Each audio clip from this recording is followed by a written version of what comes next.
When it comes to AI meeting assistants, Otter AI and Fireflies are two of the biggest names, but they serve slightly different needs. Otter AI shines in real-time transcription and collaboration. It's great for classrooms, interviews, and team meetings where live notes matter.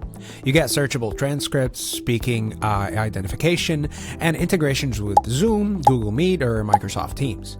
Many users praise Otter's clean interface and accurate speech to text, though some mention accuracy drops with heavy accents or technical jargon. Fireflies AI, on the other hand, focuses on meeting productivity and analysis.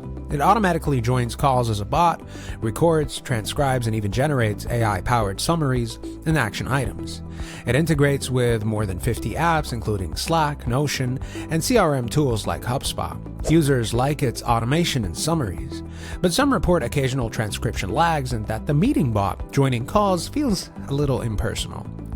Pricing-wise, Otter is cheaper at the entry level with a solid free plan, while Fireflies is more team-oriented with advanced features locked behind paid tiers. So which is better? If you mainly need affordable real-time transcription for individuals or small teams, then Otter AI is the clear choice. If you want a smarter meeting companion that automates summaries and integrates into your workflow, Fireflies AI delivers more value. Both are really strong, but the right pick depends on whether you prioritize live transcription or automated meeting insights.